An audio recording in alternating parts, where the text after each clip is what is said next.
Quisiera compartirles ahora o que estudiáramos un poco una historia que es muy conocida, pero de la cual no nos percatamos siempre de todas las profundas lecciones que esta historia realmente encierra, es decir, de todas las enseñanzas que Dios nos quiere dar a través de ella. Es una historia fascinante. A los niños les llama mucho la atención. Es mítica para aquellas personas que no creen en la veracidad de la palabra de Dios. Cautiva la imaginación de muchos, pero tiene un contenido, un significado mucho más profundo de lo que uno puede ver a simple vista. Esa es la historia de Jonás. Si me quieren acompañar allá, por favor,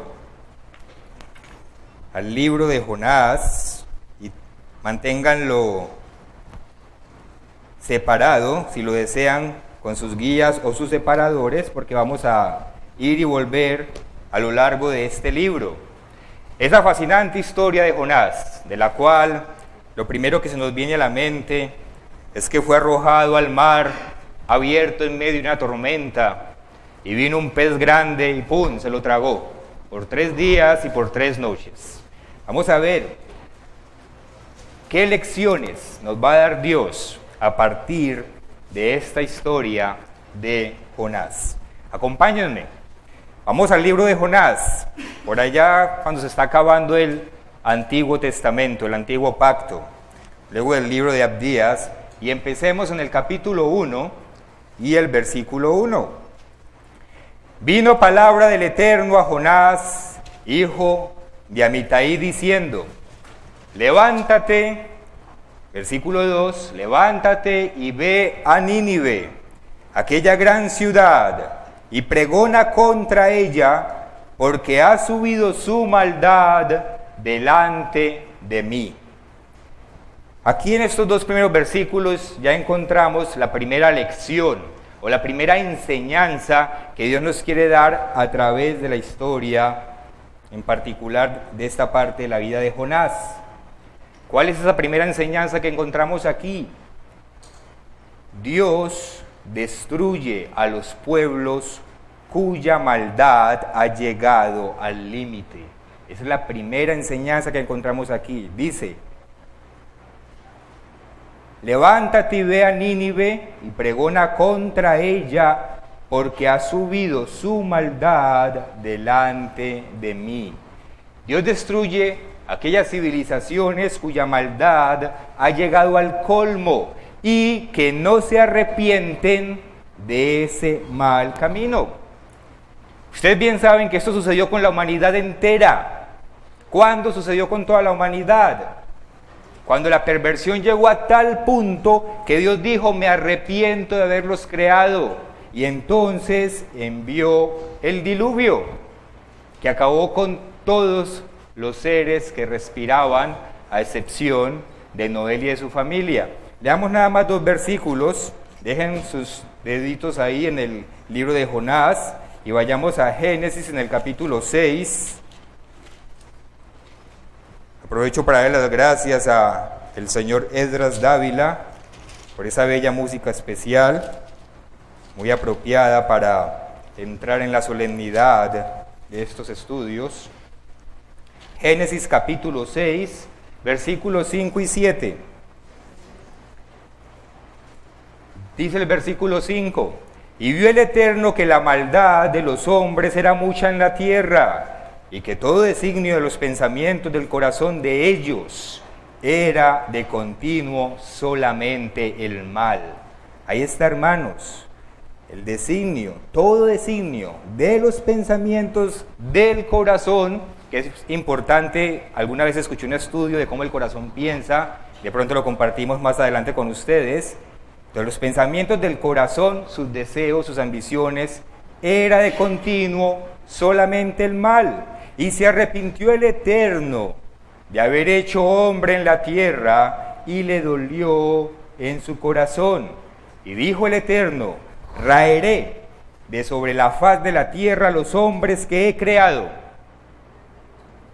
desde el hombre hasta la bestia, y hasta el reptil y las aves del cielo, pues me arrepiento de haberlos hecho. Y uno sigue leyendo y sabemos que Noé halló gracia en los ojos de Dios, y Dios preservó a la humanidad por medio de Noé y de sus hijos. Imagínense, hermanos, Dios que todo lo ve. Imagínense por un momento, parados mirando a la tierra, esta hermosa tierra que Dios creó y que Dios diseñó y preparó para nosotros y la hizo hermosa, agradable, apacible, y nos dio todo. Imagínense el dolor de Él, viendo niños sufriendo, viendo mujeres o niños siendo violados, viendo sangre ser derramada, viendo injusticias, robos, saqueos, mentira, maldad,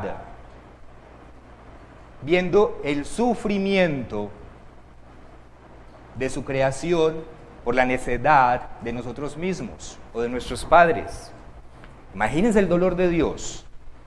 Dios nos creó y ¿qué dijo? Me arrepiento y voy a borrar todo ser que respira de sobre la faz de la tierra. Pero su misericordia es grande y nos dio una oportunidad y aquí estamos por esa oportunidad que nos dio. Pero Jonás en el capítulo 2 y la historia también que acabamos de hablar del diluvio nos muestra que Dios sí se ocupa de aquellos pueblos cuya maldad ha llegado al colmo. Lo mismo sucedió con Sodoma, Gomorra, Adma y Zeboín. Esas 4 ciudades que eran supuestamente las más civilizadas del mundo antiguo, y qué curioso, hermanos, que entre más civilizada es una sociedad, más degenerada es, más degradada, más inmoral. Y lo mismo sucedió con Sodoma y Gomorra, Adma y Zeboín. Dios envió fuego del cielo a la tierra y los destruyó a todos. Preservó, bien sabemos, a Lot y su mujer, pues tristemente, ustedes ya conocen la historia, terminó convertida en una estatua de sal, pero por esa misma maldad y esa degradación. Y ahora, otra gran capital del mundo antiguo,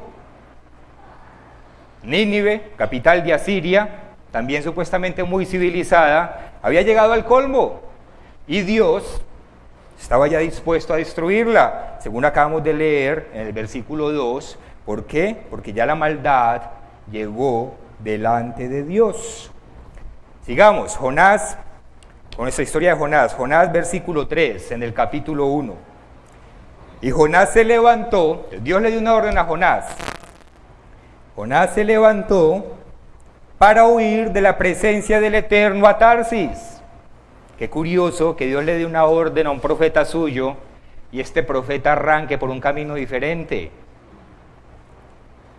Para huir de la presencia del Eterno, como si tal cosa fuese posible. Lo vamos a ver más adelante. Y descendió a Jope y halló una nave que partía para Tarsis, y pagando su pasaje, entró en ella para irse con ellos a Tarsis, lejos de la presencia del Eterno. Sigue uno causando curiosidad, cómo pensaba Jonás esconderse de Dios.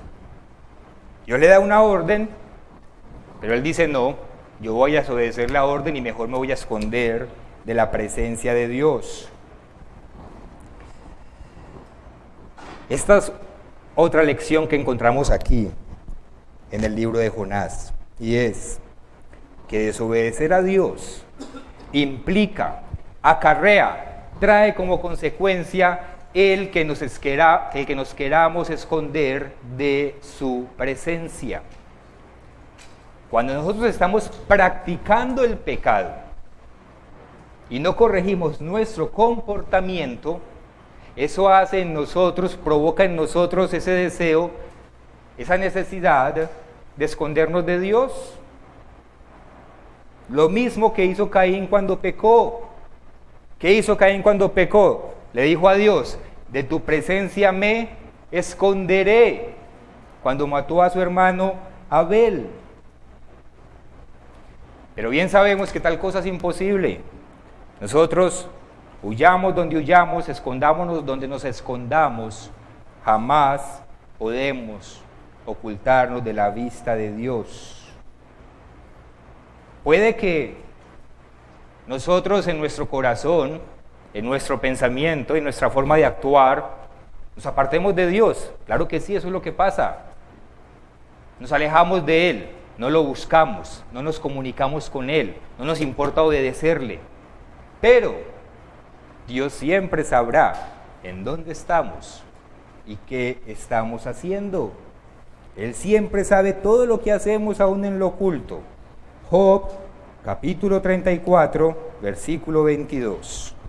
Nada más un versículo que nos apoye en esta escritura para seguir avanzando.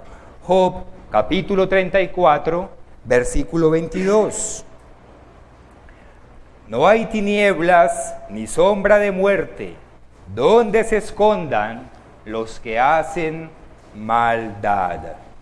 No hay tinieblas ni sombra de muerte, donde se escondan los que hacen maldad. Si estamos haciendo maldad, si estamos practicando el pecado, ciertamente nos estamos alejando de Dios, porque ambas cosas son incompatibles.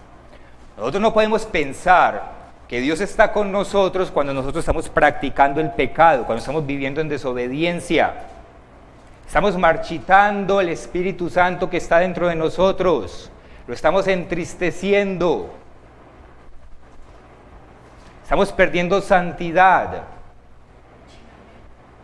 Es por eso que cuando queremos estar cerca de Dios, debemos esforzarnos para que nuestro comportamiento sea el de obediencia. El de obediencia.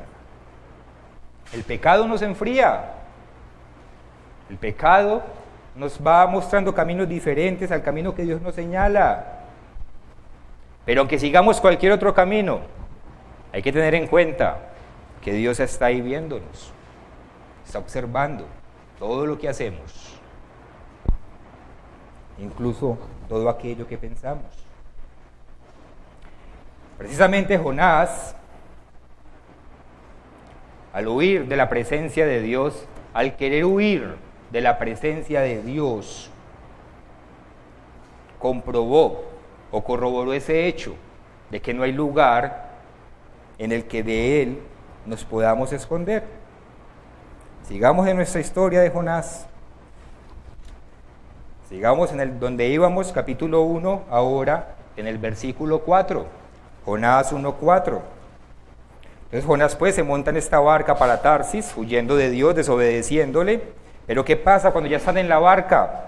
Dice versículo 4. Pero el Eterno hizo levantar un gran viento en el mar, y hubo en el mar una tempestad tan grande que se pensó que se partiría la nave. Y los marineros tuvieron miedo, y cada uno clamaba a su Dios. Había gente de diferentes naciones, entonces cada uno pues no conocían la verdad, el verdadero Dios, y clamaban a sus dioses y a sus ídolos, que no son nada, bien sabemos. Y echaron al mar los enseres que había en la nave para descargarla de ellos. Tenían miedo de que se hundiera. Pero Jonás había bajado al interior de la nave y se había echado a dormir. El patrón de la nave se le acercó y le dijo: ¿qué tienes, dormilón? Imagínense pues a lo que estaba haciendo. Estaba tan confiado de que Dios no lo iba a ver allá abajo, que en medio de la tempestad se acostó a dormir, ajeno a lo que estaba ocurriendo hasta ese momento. ¿Qué tienes, dormilón? ¿Dónde voy yo? En el versículo 6. Levántate y clama a tu Dios, quizá Él tendrá compasión de nosotros y no pereceremos. Versículo 7. Y dijeron cada uno a su compañero: venid y echemos suertes para que sepamos por causa de quién nos ha venido este mal. Y echaron suerte, y la suerte cayó sobre Jonás.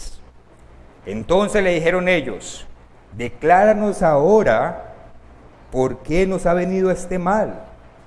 ¿Qué oficio tienes? ¿De dónde vienes? ¿Cuál es tu tierra? ¿De qué pueblo eres? Y él le respondió: soy hebreo y temo al Eterno. Es curioso que diga que teme al Eterno, porque quien teme no desobedece, quien teme no se esconde de Dios, pero les habla de Dios. Y temo al Eterno, Dios de los cielos, que hizo el mar y la tierra. Lo que nos hablaba ayer don Oscar Medina en el estudio bíblico, versículo 10. Y aquellos hombres temieron sobremanera y le dijeron: ¿por qué nos has hecho esto? Porque ellos sabían que huía de la presencia del Eterno, pues Él se los había declarado. ¿Qué lección podemos encontrar en estos versículos? Hermanos, la voluntad de Dios siempre se cumple. Lo que Dios dispone, Dios lo hace. Lo que Dios promete, Dios lo cumple. Únicamente se deja de cumplir si Él mismo decide que no. Pero no existe fuerza externa en ninguna parte del universo, mucho menos en nosotros que nada somos, para oponernos a la voluntad de Dios. Dios dispone y Dios cumple, Dios hace, querámoslo o no. Él nos gobierna, Él es nuestro creador, Él es nuestro soberano, Él es nuestro rey. Y tenemos que entenderlo de esa manera. Nosotros estamos para obedecer la voluntad de Dios, no para gobernarnos a nosotros mismos. Isaías capítulo 46, no se vayan de Jonás. Isaías capítulo 46.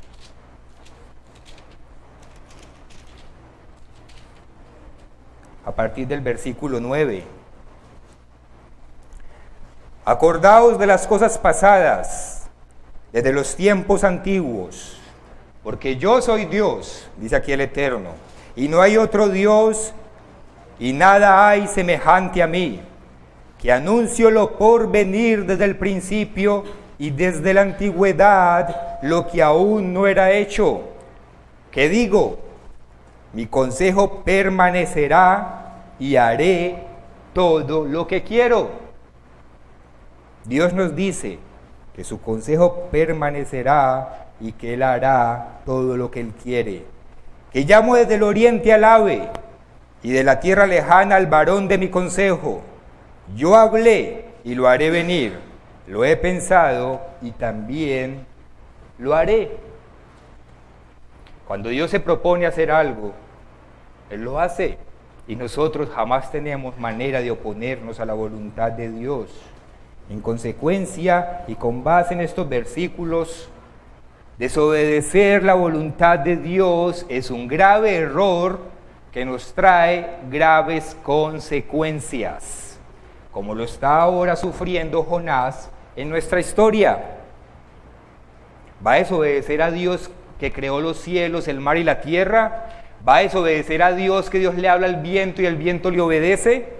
¿Va a desobedecer a Dios que tiene dominio sobre el mar y que con un chasquido de dedos ordenó inmediatamente una tormenta para que Jonás supiera que no se podía esconder de la voluntad de Dios y que no podía desobedecerle? Y esto también se puede aplicar muchas veces a nuestras vidas. A veces tenemos tormentas en nuestras vidas o naufragios, y puede ser que es porque nos estamos yendo en una dirección diferente a aquella que es la que Dios nos tiene preparada. A veces hay problemas en nosotros y puede ser Dios que está estremeciendo la tierra para hacernos saltar de aquí y ponernos en el camino que Él quiere que estemos. ¿Cómo lo está haciendo ahora con Jonás? Está estremeciendo el mar mismo. Algo increíble, algo inimaginable. Solamente para enderezarle el rumbo a este profeta que decidió desobedecerle a Dios. Continuemos en nuestra historia de Jonás a ver qué pasa. Sigamos en el versículo 11 del primer capítulo del libro de Jonás. Entonces ya Jonás les dijo: no, pues yo me estoy escondiendo de Dios y Dios está haciendo esto. Bueno, versículo 11, y le dijeron: ¿qué haremos contigo para que el mar se nos aquiete? Estaban asustados Yo no sé si ustedes han estado en un naufragio, yo estuve en uno, y eso es como ver el poder de Dios ahí manifestado. Uno es más pequeño que una hormiga ante la inmensidad del mar. A uno realmente le da susto, y eso que a mí me gusta. ¿Qué haremos contigo para que el mar se nos aquiete? Porque el mar se iba embraveciendo más y más. Versículo 12. Él le respondió: tomadme y echadme al mar, y el mar se os aquietará. Porque yo sé que por mi causa, ha venido esta gran tempestad sobre vosotros. Porque él estaba desobedeciendo a Dios. Y aquellos hombres trabajaron para hacer volver la nave a tierra, mas no pudieron, porque el mar se iba embraveciendo más y más contra ellos. Ellos aún como que sintieron cierto pesar por Jonás y bueno, pues no querían echar al pobre señor a esa tempestad. Intentaron buscar soluciones, no pudieron, pero no hubo otra solución.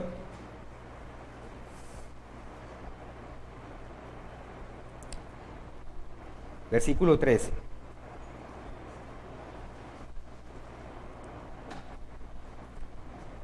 Versículo 13. Y aquellos hombres trabajaron para hacer volver la nave a tierra, mas no pudieron, porque el mar se iba embraveciendo cada vez más y más contra ellos. Entonces clamaron al Eterno y dijeron: te rogamos ahora, Eterno, que no perezcamos nosotros por la vida de este hombre, ni ponga sobre nosotros la sangre inocente. Tenían miedo de quitarle la vida a un hombre, porque tú, Eterno, has hecho como has querido. Y tomaron a Jonás y lo echaron al mar, y el mar se aquietó de su furor. Y temieron aquellos hombres al Eterno con gran temor, y ofrecieron sacrificio al Eterno, e hicieron votos. Efectivamente, Dios se encargó de demostrarle a estos hombres que habían en esta nave, en este barco, de que esa tempestad sí la había mandado Él, sí la había enviado Dios. Y cuando arrojaron a Jonás, a pesar de que no querían quitarle la vida a Jonás, el mar se aquietó. ¿Qué lección podemos ver aquí? Es una lección muy bonita, hermanos, y que hace una diferencia muy grande con aquellos que no han conocido al verdadero Dios. Y es que nuestro Dios es un Dios vivo, es un Dios real, es un Dios que se manifiesta, es un Dios fuerte. Nuestro Dios no es una imagen de hierro, de yeso o de madera, que ni habla, ni ve, ni respira, como dice la palabra. Dios es vivo y se manifiesta en sus obras. Por eso Él no acepta ninguna imagen delante de Él que lo represente. Eso para Dios es ofensivo. Limitar a Dios a una estatua hecha por el mismo hombre. Dios, los que conocemos al verdadero Dios, sabemos que Él es vivo y que se manifiesta en su creación y que se manifiesta con su poder. De hecho, Dios aprovechó esta situación para darle testimonio a estas personas que iban en este barco. Hombres de otras naciones que no conocían al verdadero Dios y que a partir de ahora le temieron, porque vieron que sí había un Dios real que realmente se manifiesta, un Dios que es capaz de contener el mar en la palma de su mano. Hermanos, ¿quién quiere caer en las manos de ese Dios? ¿Quién de nosotros va a retar a Dios? ¿Quién de nosotros va a cuestionar a Dios? Y hermanos, si hicimos un pacto con Dios, es a ese Dios vivo al que le incumplimos cuando incumplimos en el pacto. Es a ese Dios al que desobedecemos, al que controla el mar y a la tierra y al universo entero. Y Él quiere que seamos conscientes de su poder. Y Él quiere que lo amemos y que lo respetemos y que lo concibamos como ese verdadero Dios.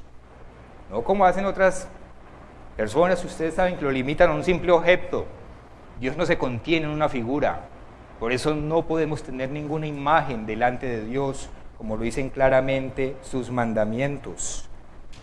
Primera de Crónicas, no se vayan, no saquen el dedo de Jonás. Primera de Crónicas,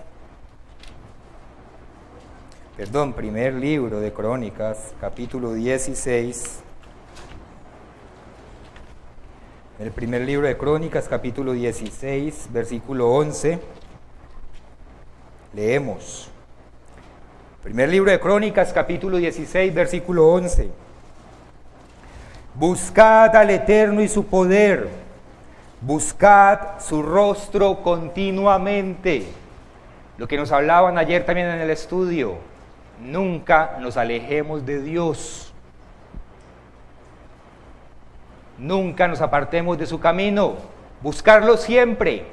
Y si caemos, hay que levantarnos y volver a mirar hacia Dios.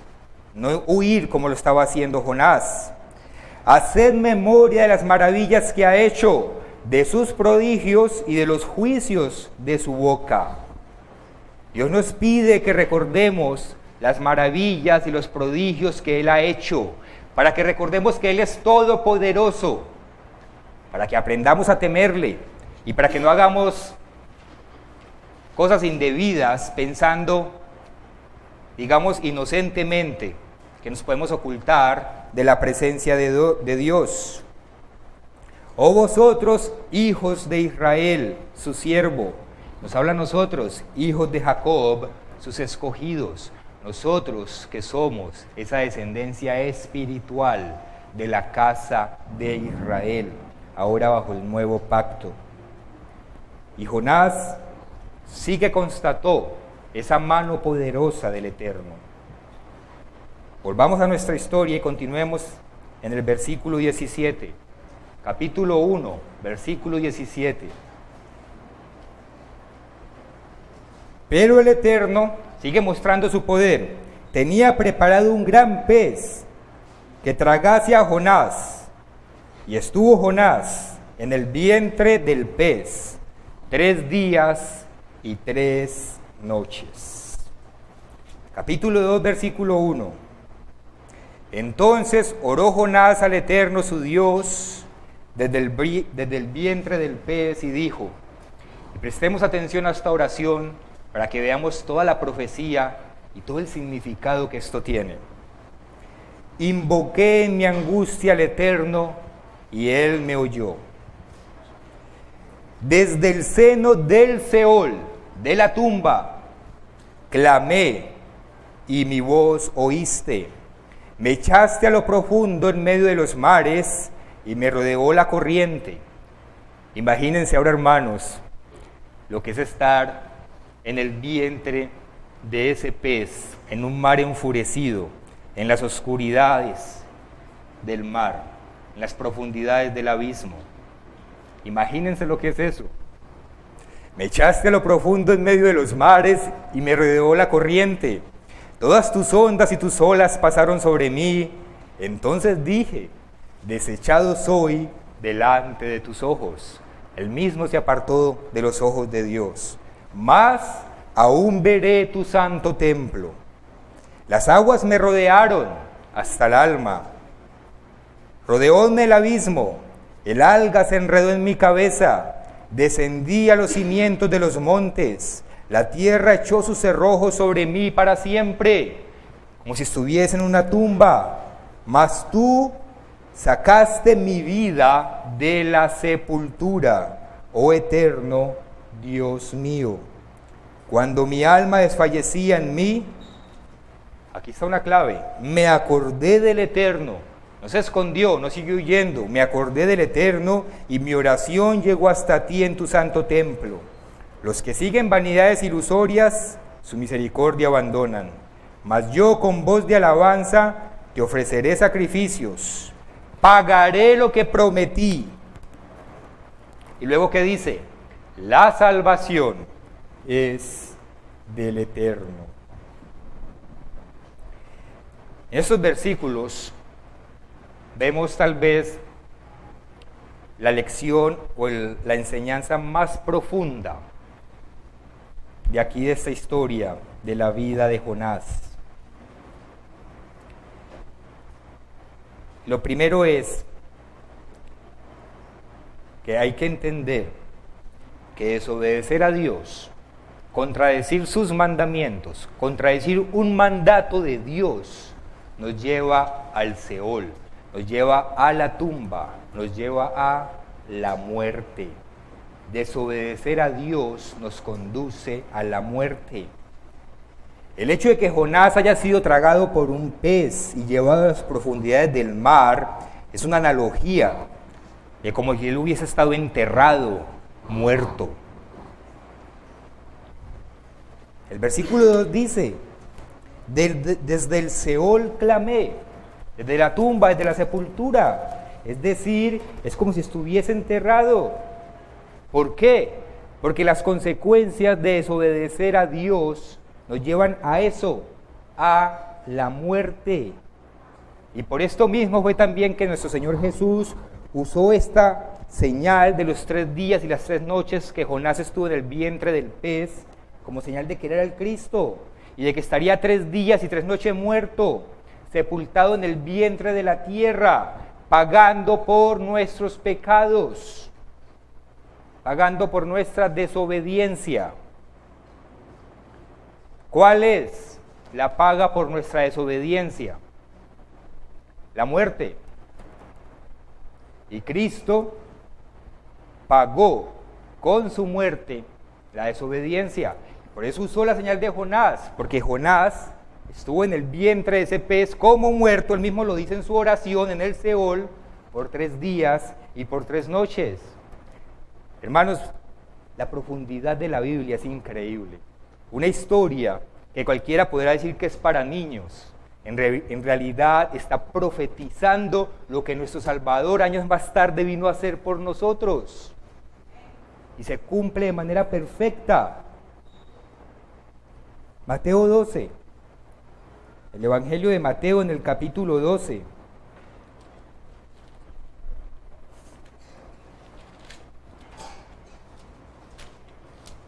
Versículos 38 al 40. Entonces respondieron algunos de los escribas y de los fariseos diciendo, obviamente no creían en él, Maestro, deseamos ver de ti señal. Jesús le respondió, la generación mala y adúltera demanda señal, pero señal no le será dada, sino la señal del profeta Jonás. Porque como estuvo Jonás en el vientre del gran pez 3 días y 3 noches, así estará el Hijo del Hombre en el corazón de la tierra 3 días y 3 noches exacticas. Y leamos nuevamente el versículo 9 del capítulo 2 de Jonás. Jonás 2:9 dice, mas yo con voz de alabanza te ofreceré sacrificios, pagaré lo que prometí. Y luego que dice al final, la salvación es del Eterno, porque efectivamente Cristo, al morir y estar en el vientre de la tierra 3 días y 3 noches, nos dio la salvación a nosotros. Jonás está profetizando la redención que hizo nuestro Señor Jesucristo años después, anunciando que de Él viene esa salvación. Y el versículo 10 que vamos a leer aquí a continuación simboliza cómo Cristo venció esa muerte y cómo también nosotros, por medio del sacrificio de Cristo, podemos vencer la muerte eterna. Versículo 10 del capítulo 2 de Jonás. Y mandó el Eterno, que es de quien viene la salvación, y mandó el Eterno al pez y vomitó a Jonás en tierra.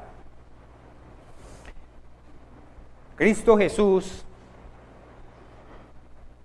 no dio la señal de Jonás por simple casualidad, ni solamente por las 3 días y las 3 noches, como parece a simple vista. Cristo usó esa señal por todo el significado que esto trae. Jonás pecó al desobedecer, así como nosotros pecamos cuando desobedecemos a Dios. 1. Jonás estuvo en el vientre del pez como símbolo de una tumba, porque la paga del pecado es muerte. Y Cristo, sin haber pecado, estuvo en el vientre de la tierra, pagando por nuestra muerte, pagando por nuestros pecados. Y el pez vomita a Jonás, y es como si Jonás hubiese vuelto a la vida. El versículo 6 lo dice. La última parte del versículo 6 del capítulo 2 dice: Mas tú sacaste mi vida de la sepultura, oh eterno Dios mío. Jonás en su oración le dice a Dios: tú sacaste mi vida de la sepultura. Es como si él hubiese vuelto nuevamente a la vida. Y fue exactamente lo que hizo Cristo, que resucitó al tercer día, venciendo la muerte y dándonos la posibilidad a nosotros también de vencerla. Cosas que, como les digo, cuando uno lee la historia de Jonás de manera rápida no lo capta, pero un estudio un poquito más profundo, Dios lo muestra.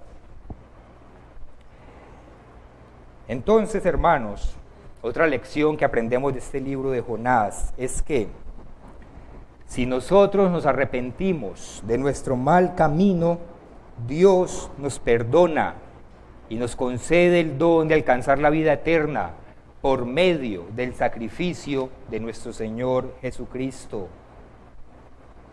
¿Saben también que es muy interesante? Que cuando el pez sale y vomita a Jonás, Jonás sale del agua, sale del mar. Es como si Jonás, después de haberse arrepentido, hubiese sido bautizado en el agua, y el agua donde nosotros nos bautizamos es una tumba de agua donde queda muerto ese viejo yo. Y Jonás es como si saliera también de esa tumba de agua después de haberse arrepentido, para de ahí en adelante empezar a obedecer a Dios. Es decir, la analogía es perfecta. Cuadra en todos los ángulos de esta historia de Jonás con lo que hizo Cristo por nosotros. Por eso nosotros somos bautizados. ¿En dónde? En el agua. Una tumba de agua, ¿cierto? Y ahí quedan muertos nuestros pecados. Por la gracia de Dios, Jonás sale del vientre de ese pez, de esa muerte también, que la sepultura de agua. Y por esa misma gracia, nosotros podemos alcanzar la vida si le obedecemos a Dios. Veámoslo, Romanos capítulo 5. Romanos capítulo 5, versículos 20 y 21. Pero la ley se introdujo para que el pecado abundase, mas cuando el pecado abundó, sobreabundó la gracia, es decir, el perdón, para que así como el pecado reinó para muerte, así también la gracia reine por la justicia para vida eterna mediante Jesucristo, Señor nuestro. Sigamos leyendo, capítulo 6, versículo 1. ¿Qué pues diremos? ¿Perseveraremos en el pecado? Es decir, como Cristo nos perdonó por gracia, ¿seguimos pecando? ¿Perseveraremos en el pecado para que la gracia abunde? En ninguna manera, porque los que hemos muerto al pecado, ¿cómo viviremos aún en él? Y luego dice, ¿o no sabéis que todos los que hemos sido bautizados en Cristo Jesús, hemos sido bautizados en su muerte? Porque Él pagó con su muerte por nuestros pecados. ¿Por qué? Por versículo 4, porque somos sepultados juntamente con Él para muerte por el bautismo. Por eso es una tumba de agua, a fin de que como Cristo resucitó de los muertos por la gloria del Padre, así también nosotros andemos en vida nueva. Ahí tenemos, hermanos, esa hermosa analogía de manera muy completa de esta historia de Jonás con la muerte de Cristo, y que se relaciona con el perdón de nuestros pecados y la oportunidad de alcanzar la vida, pero la vida eterna. Jonás entonces vuelve a la vida, sale de la tumba, del vientre de ese pez. ¿Qué hace Dios con él? Le repite sus instrucciones para que Jonás le obedezca. Le da otra oportunidad, la misericordia de Dios. Por eso, jamás debemos escondernos de Dios. Si pecamos, no nos escondamos de Dios. No perseveramos en el pecado, es decir, pedimos perdón, pero volvemos a Dios en oración y le decimos que nos ayude. ¿Por qué? Porque Dios da la oportunidad del cambio si hay arrepentimiento en nosotros. Y Dios le repite sus instrucciones a Jonás para que Jonás obedezca, y Jonás obedeció. Porque Jonás, una vez Dios le dio la oportunidad, él no perseveró en ese pecado. Continuemos en el capítulo 3, desde el versículo 1. Jonás capítulo 3, versículo 1, donde íbamos en la historia. Ya Jonás salió del vientre de este pez, y viene palabra del Eterno por segunda vez a Jonás diciendo, Jonás capítulo 3, versículo 1. Vino palabra del Eterno por segunda vez a Jonás diciendo, levántate y ve a Nínive, le repite su mandato, aquella gran ciudad, y proclama en ella el mensaje que yo te diré. Y se levantó Jonás y fue a Nínive, conforme a la palabra del Eterno. Jonás ahí sí obedeció, entendió lo necio que es enfrentarse uno a la voluntad de Dios. Y era Nínive una ciudad grande en extremo, de 3 días de camino. O sea, caminándola de un lado a otro, era como una ciudad de México en tiempos antiguos. Y comenzó Jonás a entrar por la ciudad, camino de un día, y predicaba diciendo, de aquí a 40 días Nínive será destruida. ¿Por qué? Por la maldad que ya había llegado a ojos de Dios, y Dios había dicho no más.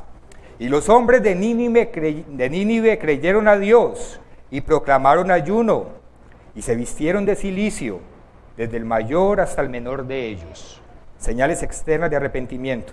Y llegó la noticia hasta el rey de Nínive, y se levantó de su silla, se despojó de su vestido, y se cubrió de cilicio, y se sentó sobre ceniza, e hizo proclamar y anunciar en Nínive, por mandato del rey y de sus grandes, diciendo, hombres y animales, bueyes y ovejas. Qué interesante que incluyó los animales.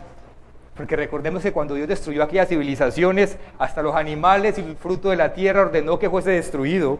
Llama la atención que él aquí incluye los animales. Hombres y animales, bueyes y ovejas, no gusten cosa alguna. Puso a ayunar a los animales.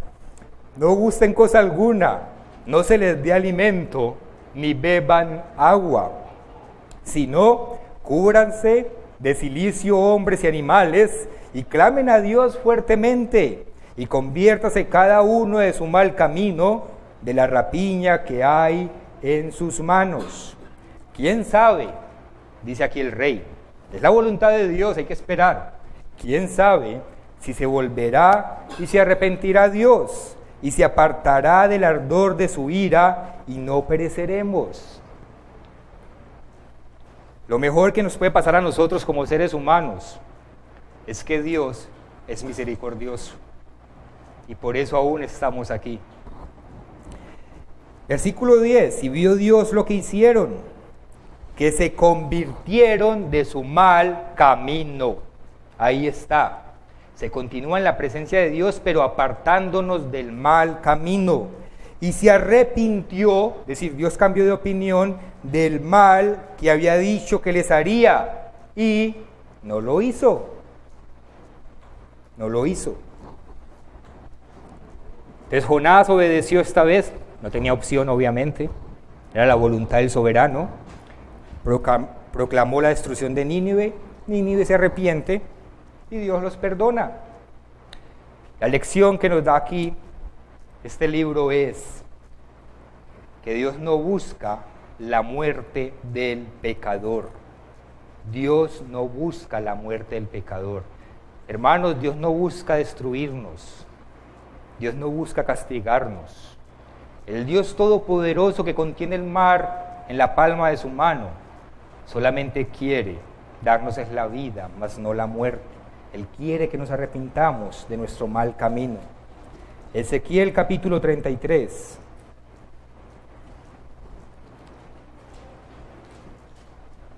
Ezequiel capítulo 33 y versículo 11.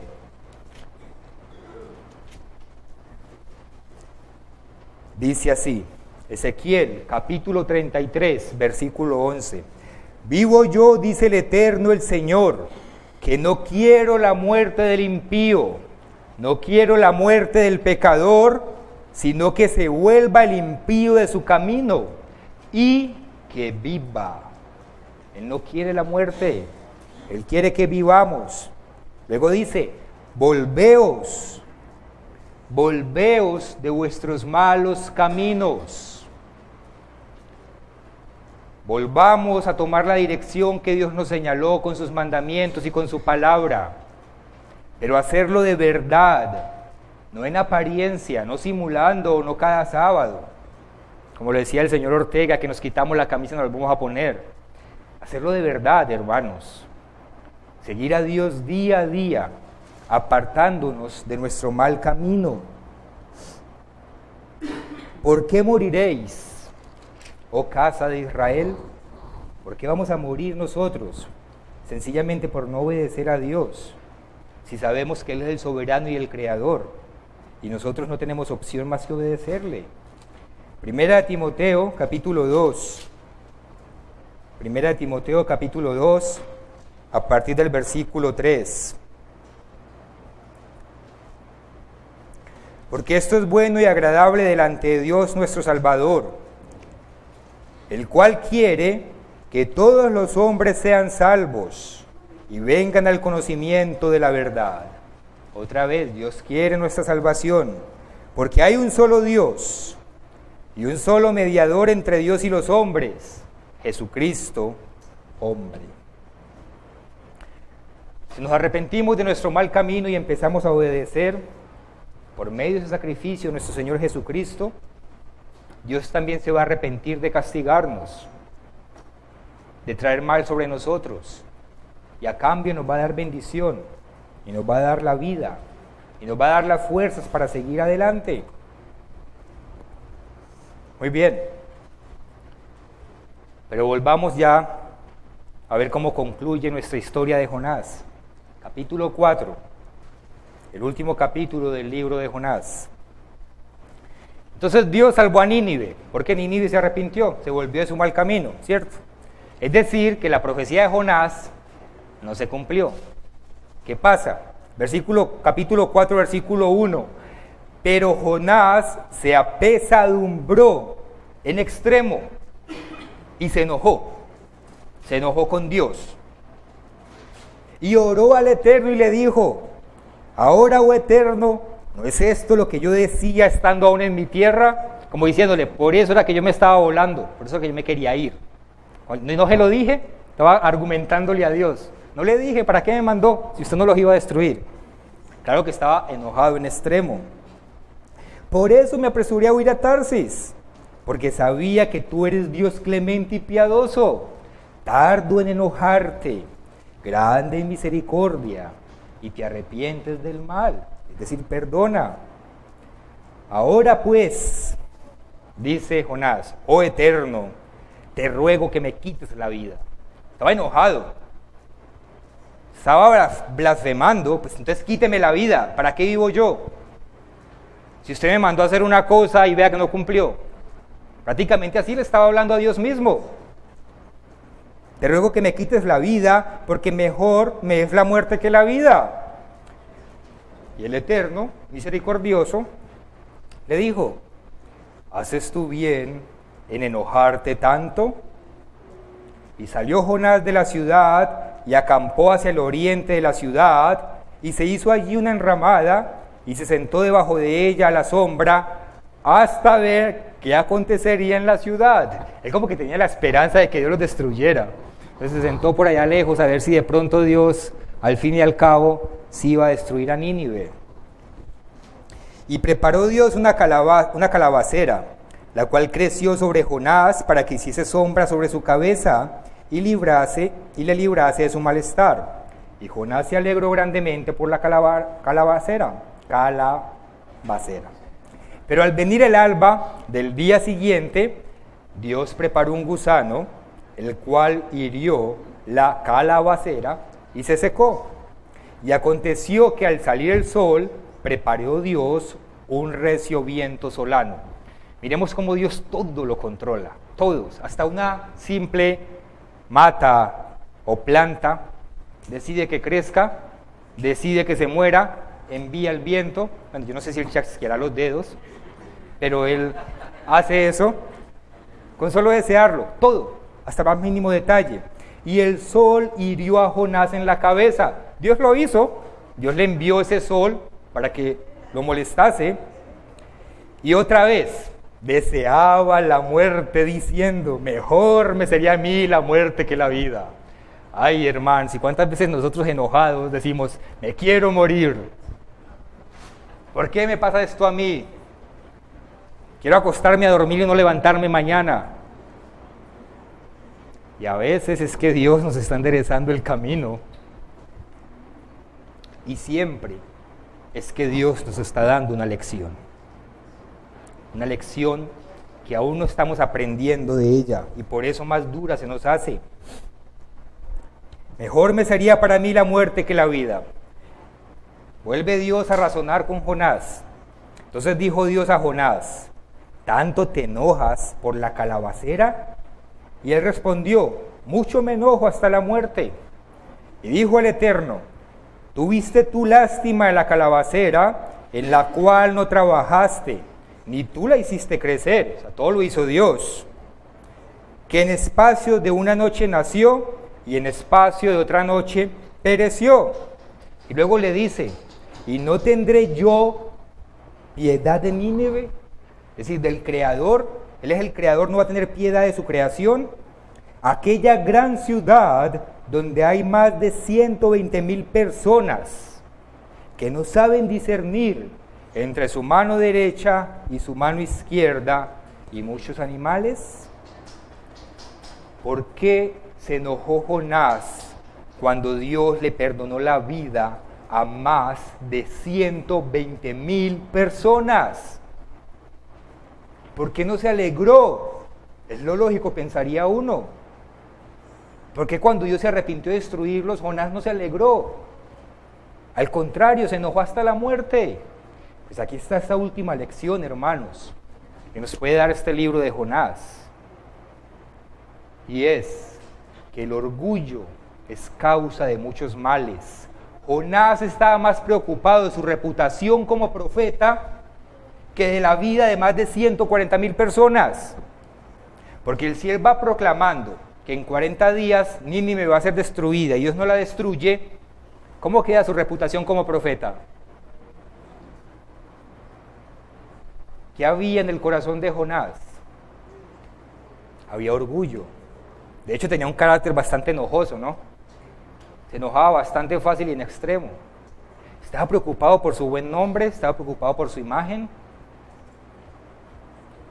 Tanto así que le importaba más su buen nombre, que de hecho hasta era una perspectiva equivocada de él, porque él pudo después, o Dios después se encargaría de demostrar que sí lo iba a hacer, pero se arrepintió precisamente porque Jonás les advirtió.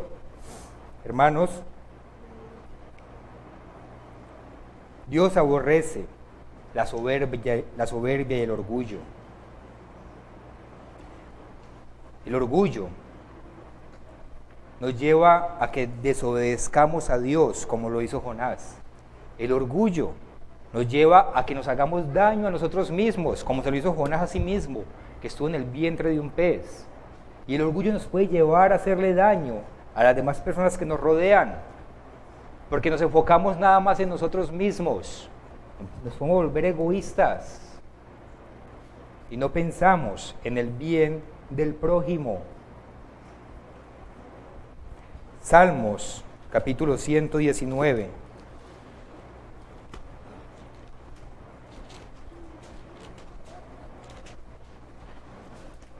Salmo 119,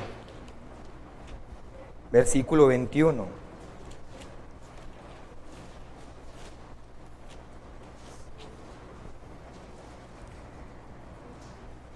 Dice aquí, Reprendiste a los soberbios, los malditos.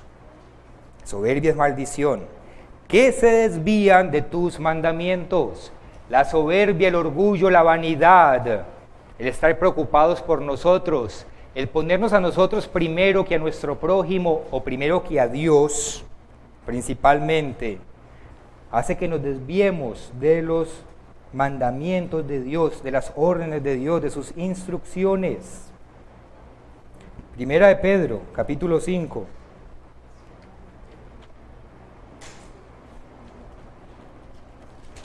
Primera de Pedro, capítulo 5, versículos 5 y 6. Igualmente, jóvenes, está sujetos a los ancianos. Y luego dice, y todos, sumisos unos a otros, revestidos de humildad, porque Dios resiste a los soberbios y da gracia a los humildes. Luego, ¿qué dice?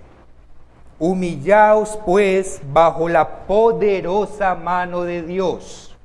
Miremos cómo todas las escrituras se conectan perfectamente. Humillaos bajo la poderosa mano de Dios, para que Él os exalte cuando fuere tiempo. Nada de lo que nosotros hacemos debe ser para exaltarnos a nosotros mismos. Nada de lo que hacemos debe ser para buscar protagonismo o para llevarnos el crédito. De hecho, es un error. El crédito siempre le pertenece a Dios. A Dios. Y Dios, si lo considera, nos exaltará cuando llegue el momento. Hermanos, todos somos siervos en las manos de Dios. Todos. Y la recompensa que nosotros buscamos no es aquí en este mundo. Pueden llegar bendiciones, pero nuestra recompensa, la que Dios nos dice que busquemos, es la vida eterna. Es el galardón cuando regrese nuestro Señor Jesucristo. Esa es toda la exaltación que nosotros debemos buscar. Mientras tanto, humildad, sometimiento a Dios, servicio a Dios y servicio al pueblo de Dios y los unos a los otros. Ninguno somos más que nadie, ni ninguno somos mejores que nadie. Quien está por encima de nosotros es Dios. Y la instrucción que acabamos de leer aquí es que debemos más bien someternos los unos a los otros. Someternos a ustedes y ustedes a nosotros. Para que no haya orgullo, para que no haya vanidad. Y Dios nos compensará cuando llegue el momento. Una última escritura en Isaías capítulo 57. Isaías capítulo 57, versículo 15. Porque así dijo, Isaías 57, 15.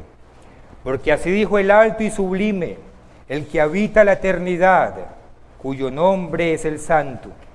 Otra vez Dios siempre muestra su poder, para que entendamos que Él está allá y nosotros aquí abajo. Yo habito en la altura y la santidad, y con el quebrantado y humilde de espíritu. Si queremos que Dios esté habitando con nosotros, dentro de nosotros, por medio de su Espíritu Santo, debemos tener un espíritu quebrantado y humilde, para hacer vivir el espíritu de los humildes, para vivificar el corazón de los quebrantados. El orgullo nos quiere poner a nosotros por encima de los demás. El orgullo nos quiere hacer pensar que nosotros somos siempre primero. El orgullo nos lleva a pensar que tenemos méritos, o que somos mejores que los otros, o que merecemos más. Pero un verdadero cristiano ha de ser justo lo opuesto. Ha de considerarse inferior a los demás. Ha de considerarse que siempre estamos al servicio de los demás. Ha de considerar la vida del otro, de su prójimo, primero que la suya misma. en obediencia, eso sí, dentro del marco de obediencia a la ley de Dios. Eso fue lo que hizo Jesucristo. ¿Somos imitadores de Cristo? Sí. ¿Qué hizo Cristo? Dio su vida por los demás, dio su vida por la humanidad. El Hijo de Dios, Dios mismo, se humilló, dando su vida por nosotros que somos pecadores. Justo lo opuesto a lo que hizo Jonás, que no le importaba que más de 140,000 personas murieran. Pero ahora tenemos el ejemplo de Cristo y entendemos qué es lo que Dios espera de nosotros, para ponerlo por obra, para darle gracias a Dios, porque nos revela lo que hay en su palabra, porque lo podemos entender y porque tenemos la oportunidad de obedecerle, de recibir sus bendiciones. Y si vencemos, nos encontraremos con ese que nos redimió, nos encontraremos con Cristo en las nubes, cuando suene la última trompeta a su regreso.